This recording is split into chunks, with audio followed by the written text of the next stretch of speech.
सभी को नमस्कार दोस्तों। 5 फरवरी 3:18 हो रहे हैं, यानी बुधवार के, और कल निफ्टी की एक्सपायरी है।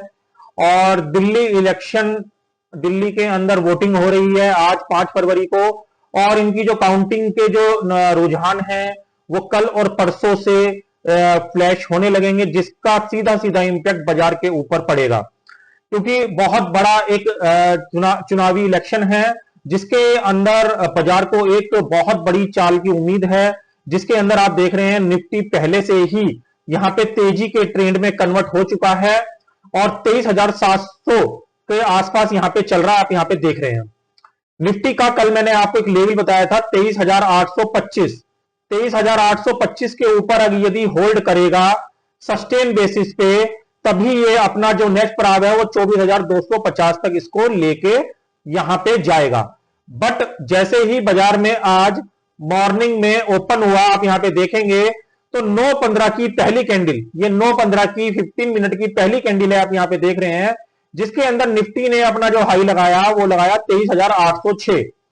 23,806 का इस वाली कैंडल के जरिए हाई लगा, जिसमें कल मैंने आपको 23,825 का एक resistance as a supply strong resistance यहां पे बताया था कि जब तक इसके ऊपर बाजार सस्टेन नहीं करेगा तब तक बाजार के अंदर जो अगला पड़ाव 24,250 तक का है वो यहां तक नहीं जा पाएगा। और बाजार आप देखेंगे ये मेन सप्लाई जोन है, तो इसकी वजह से आज देखिए एक दायरे के अंदर घूमता रहा। आप यहां पे अगर देखें, मैं अगर आपको ओवरऑल दिखाऊं तो ये जो मैंने यहां पे येलो कलर का बॉक्स बना के दिखाया आपको, येलो कलर के बॉक्स के अंदर ही आज पूरे दिन बाजार ये घूमता रहा, 9:15 से लेकर ये 9:15 से लेकर ये 3:30 तक, और इसी बॉक्स के अंदर घूमता रहा। इसका एक रीजन एक ये भी है कि इलेक्शन है और उनकी काउंटिंग के रुझान आएंगे, तो उसकी वजह से भी बाजार बहुत ज्यादा ऊपर नीचे होगा। और दूसरा कारण था इसका 23,825 का एक सप्लाई जोन, जो कि एक मेन हर्डल की तरह काम कर रहा है, जिसकी वजह से इसने आज इसको यहां पे स्टॉप मार दिया। कल 23,825 के ऊपर गैप अप हो या नॉर्मल केस में भी अगर ये सस्टेन हो जाए तो बहुत ज्यादा चांसेस है कि निफ्टी के अंदर आपको 24,250 तक के लेवल यहां पे देखने को मिल सकते हैं।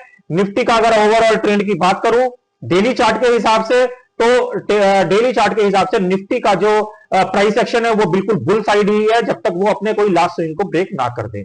तो निफ्टी के अंदर आप इन चीजों का ध्यान रखें, क्योंकि ज्यादा कुछ चेंजेस है नहीं। और हां, बहुत अहम लेवल के अगर नीचे की तरफ कौन से लेवल कट जाए, अगर देखिए नीचे की तरफ ये वाले दोनों लेवल का आप ध्यान रखें, एज ए सपोर्ट और एज ए डिमांड। अगर ये यहां पे कट हो जाते हैं, देखिए यहां से बाजार की कल की क्लियरिंग भी है, तो आप ये जो मैंने बॉक्स बनाया है और इसका जो बॉक्स का नीचे वाला हिस्सा है, इसका लेवल बैठता है 23,550। इस वाले एरिया का आप ध्यान रखिएगा निफ्टी के अंदर। यदि ये ब्रेक नहीं होता है और मानो किसी वजह से, किसी स्पाइक की वजह से ये यहां पे आ जाता है, तो बहुत ज्यादा चांसेस है निफ्टी ऐसे घूम के आपको 24,000 तक के लेवल यहां पे दिखा दे। तो 23,550 का एक डिमांड एरिया, बहुत ही एग्रेसिव डिमांड एरिया रहेगा। इसके नीचे सस्टेन होने पर ये सारी की सारी जो तेजी हुई है ये यहां पे खत्म हो जाएगी और बाजार अगेन डाउन ट्रेंड के कन्वर्ट यहां से कन्वर्ट हो जाएगा। तो 23,550 का एक मेन डिमांड एरिया या मेन सपोर्ट मान के चले। तो ये ओवरऑल पिक्चर मैंने आपको निफ्टी की बता दी। अब ये बैंक निफ्टी का चार्ट है। बैंक निफ्टी के अंदर भी अगर मैं आपको डेली चार्ट के हिसाब से बताऊं, तो डेली चार्ट के हिसाब से देखिए मैंने यहां पे एक प्राइस रेंज बनाया हुआ है, जो कि इस दोनों बॉक्स, ये जो बॉक्स है इसको तोड़ के चल रहा है।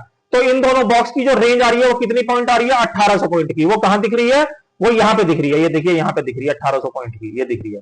और इन दोनों बॉक्स की जो रेंज है इसकी 1800 पॉइंट की, ये आपको ग्रीन कलर के निशान पे दिखा रहा है। तो इस रेंज को मैंने ऊपर की तरफ शिफ्ट कर दिया, क्योंकि ये मैंने ऊपर की तरफ इस वजह से शिफ्ट करा क्योंकि इसने इसको ब्रेकआउट दे रखा है इस वाली कैंडल के जरिए। देखिए इस वाले कैंडल के जरिए तो बहुत ज्यादा चांसेस है बैंक निफ्टी के अंदर आपको 51,500 तक और 52,000 तक के भी लेवल बैंक निफ्टी के अंदर देखने को मिले। क्योंकि देखिए ये इसका एक जो रेंज का जो टारगेट आ रहा है वो निकल के यही आ रहा है, और लास्ट लेवल जो इसका रहेगा वो 52,000 का रहेगा। तो बैंक निफ्टी हो दोनों या निफ्टी हो, दोनों के अंदर अभी तेजी का ही ट्रेंड है। 15 मिनट के चार्ट के हिसाब से अगर हम सपोर्ट की बात करें तो बैंक निफ्टी के लिए भी जो एक सपोर्ट रहेगा वो देखिए, क्योंकि देखिए बाजार बड़ा हो चुका है तो इसके रेजिस्टेंस और सपोर्ट भी देखिए बड़े ही काम करेंगे। तो यहां पे आप इस वाले एरिया को एक सपोर्ट की तरह मान के चले 49,600। 49,600 का लेवल बैंक निफ्टी के लिए एक अहम डिमांड और एक अहम सपोर्ट का काम करेगा। और जो बाजार अभी चल रहा है 50,305 और 3:23 हो रहे हैं बैंक निफ्टी के भी, तो 50,300 के आसपास चल रहा है। और बैंक निफ्टी भी आप यहां पे देखेंगे एक रेंज के अंदर ही टोटल यहां पे ट्रेड करता रहा। ये 9:15 से लेकर 3:30 का सारा प्राइस एक्शन है। तो बाजार के अंदर एक हॉल्ट इस वजह से लगा है क्योंकि एक तो बाजार के अंदर एक तेजी आ गई, कल काफी बड़ी तेजी थी बैंक निफ्टी के अंदर या सभी इंडाइसेस के अंदर, और एक दिल्ली के जो आज इलेक्शन हुए हैं उसकी काउंटिंग के रुझान कल और परसों और आज शाम से आने लगेंगे, तो उससे भी बाजार बहुत ज्यादा ऊपर नीचे होगा। मगर बाजार के अंदर अगर प्राइस एक्शन या प्राइस स्ट्रक्चर के हिसाब से मैं आपसे बात करूं तो बाजार टोटली एक बुल ट्रेंड के अंदर है, शॉर्ट टर्म बुल ट्रेंड के अंदर बोलूंगा, जिसके अंदर बाजार मैंने दोनों लेवल आपको बता दिए। निफ्टी 24,250 और बैंक निफ्टी 52,000 तक के लेवल हमको दिखा सकता है। प्राइस स्ट्रक्चर जहां पे टूटेगा वो लेवल भी मैंने आपको बता दिए हैं। निफ्टी 23,550, ये स्ट्रक्चर अगर टूट गया तो ये तेजी खत्म हो जाएगी, और बैंक निफ्टी के लिए 49,600। तो इस तरीके से आप अपनी ट्रेडिंग को इसके अकॉर्डिंग आप प्लान कर सकते हैं। तो आशा करता हूं ये जो यूजफुल कंटेंट आज के वीडियो में मैंने आपको दिया ये कहीं ना कहीं आपके काम आएगा। काम आए तो प्लीज वीडियो को लाइक और शेयर जरूर करें। मिलूंगा अगले वीडियो में, तब तक के लिए ओम नमो भगवते वासुदेवाय नमः।